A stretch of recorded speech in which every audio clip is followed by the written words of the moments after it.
Chief investigative correspondent Brian Ross on the ground all through the night in Watertown. Brian, a night of gunfire, a night of bombs, and now a door-to-door search for that dangerous terrorist.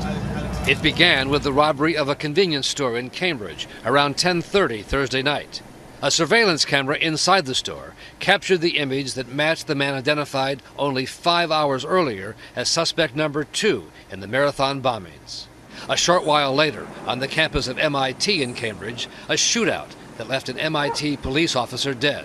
Next, the two men carjacked a Mercedes SUV and led police on a wild, violent chase through the streets of Cambridge into neighboring Watertown. We have reports that they have explosives here at the scene. There are explosives here at the scene. There's definitely hand grenades and automatic gunfire. The two men firing weapons and tossing explosives from the car at pursuing police. The chase ended with a gunfight in a residential neighborhood in Watertown, where one resident took these pictures showing bullet holes. Colonel Tim Albin of the Massachusetts State Police. Several explosive devices were discharged from the car at the police officers. In the exchange of the gunfire, we believe that one of the suspects was struck and ultimately taken into custody. Suspect number 1 later died from his wounds. He was in a traumatic arrest with CPR ongoing. We spent about 10-15 minutes trying to resuscitate this patient. At 1:35 in the morning, he was pronounced.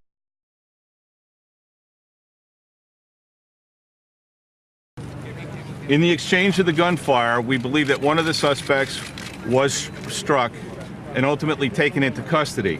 Suspect number 1 later died from his wounds. He was in a traumatic arrest with CPR ongoing. We spent about 10-15 minutes trying to resuscitate this patient. At 1:35 in the morning. You live on Dexter Street, correct? My boyfriend does, but I was just spending the night. Okay, and tell us what happened. Give us the timeline, what you saw. We rushed to the front of the house. It's a two-family house, and into his roommate's room, where we saw the first suspect get hit by a police SUV, and then after he was hit, shot multiple times. Minutes later, an ambulance had arrived, put the suspect into the ambulance, and then off. And did you say that the suspect was hit by a police SUV? In other words, a vehicle hit him first? Correct. Wow. You know, I can also say, you know, from what we saw early this morning, I'd be hard pressed to think that he was actually pronounced dead at the hospital. I mean, from the injuries that he incurred in the street, I would say he was probably dead when he was put in the ambulance. We did see, and you saw when we were watching WHDH, those ambulances that came through here. I looked in the back of one of the ambulances and did not see anybody in that ambulance. There was another ambulance ahead of it that I didn't get a chance to look inside. But those two ambulances did not race out of here. And if there was somebody in there, they definitely would have been racing out of here to go to an area hospital. So at about 1:10, we were notified by the Boston EMS, by the radio system, that we had a patient that was coming in with multiple injuries. That patient arrived here at 1:20 by Boston EMS, by the P1 crew, who did an exemplary job, but at that point he was in a traumatic arrest with CPR ongoing. We spent about 10-15 minutes trying to resuscitate this patient, with a number of procedures being done that were unsuccessful, and at 1:35 in the morning he was pronounced. Can you give us the name of the deceased? You're not releasing that? No. We don't have any information on the identity of the deceased patient. Do you have an age, or? We don't have that information. Give us a gender? It's an adult male. That's correct. So there was a large police presence when the patient arrived, more so than typical, but... Were they able to talk to the patient at all, or glean anything from him? So I don't know what the police were able to... I can't speak to that. Yeah, sure. So this was a trauma arrest, multiple injuries. Probably, we believe, a combination of blast, potentially gunshot wounds. How many gunshot wounds? Unable to count. Multiple gunshot wounds? Yes. And the other, I'm sorry, I didn't hear the rest of that. And probably a blast injury also. Blast meaning what? An explosive device, possibly shrapnel, thermal injury. Can you describe it where or what? It was pretty much throughout the trunk. It was multiple wounds. Would it be? This is the individual CNN photojournalist who you had heard just a minute ago shot this in Watertown this evening. Police handcuffed a man. The man you see in this video getting into the police car. He's believed to be associated with the shooting at MIT and the subsequent chase through the streets of Greater Boston Thursday night into Friday morning local time. The man was handcuffed. Here you see him again, and walked naked to the police vehicle. At this time, I want to caution, CNN does not know what this man has been detained for. They could not have done this. Where are evidence? All you're showing, that's just the footage. Two guys are walking, and I found it strange. Tamerlan is walking in the front. Jahar is in the back. Why wouldn't they come together? Just, together as brothers, as I used to know them. So then are you suspicious that maybe they really did do this? No, I'm suspicious that this was staged. The picture was staged.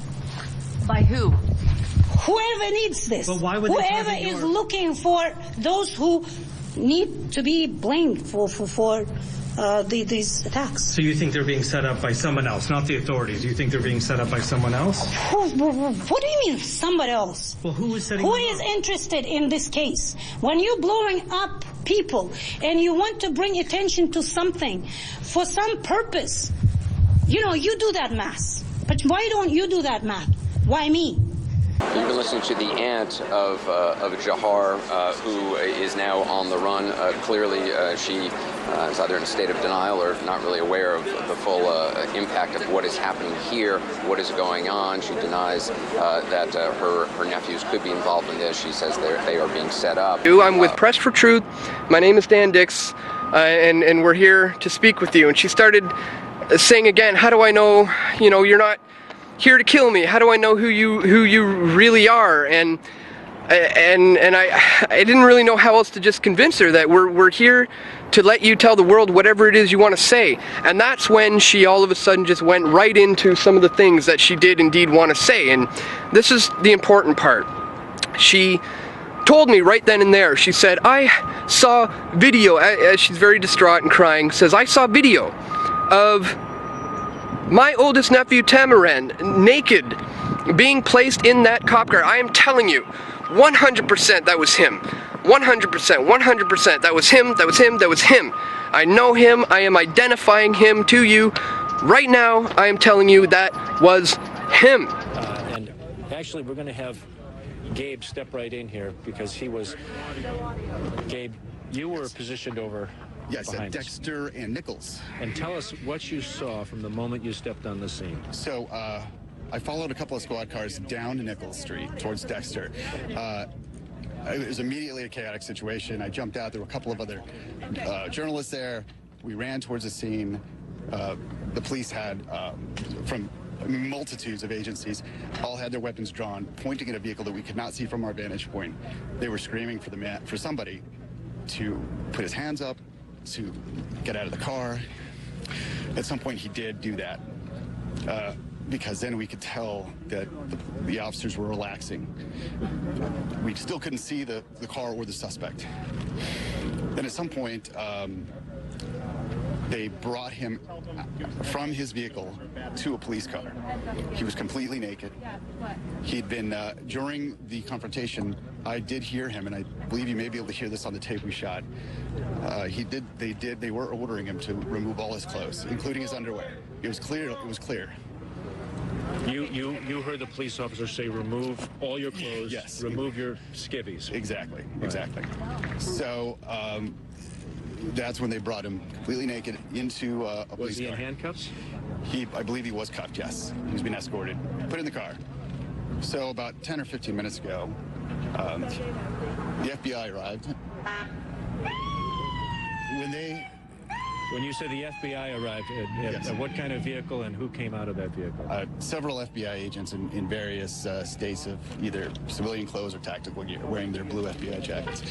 They came out, they went to the vehicle where the suspect was seated and removed him from the vehicle at one point. Now, at this point, they'd gotten him dressed. He was still barefoot. He was wearing pants and a jacket, handcuffed from behind. They led him away from the vehicle towards a wall of a business.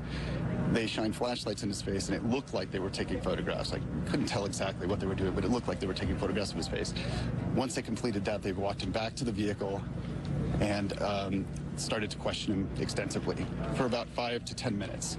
Then they put him back in the vehicle. And, you know, the fact that their mother said that they have been in contact with the FBI for the last 3 to 5 years. And again, she just reiterated that, said, look, you tell the people that the naked man was him. Why did they not ask me to identify? She said, why are they not, you know, asking me to identify this? This is my blood. I know, in deep down, this is him. I know it 100%. You tell the people. But interviewed by phone in Russia, their mother was adamant they were the victims of a US government setup. It's a really, really hard thing to hear, and being a mother, what I can say is I am really sure, I am like 100% sure that this is a setup. He was controlled by FBI like for 3-5 years. They knew what my son was doing. They knew what the sites on the internet he was going. And they used to come and talk to me. They were telling me that he's a really a serious leader and they are afraid of him. It's impossible for them, for both of them to do such things. If there is anyone who would know, it would be me.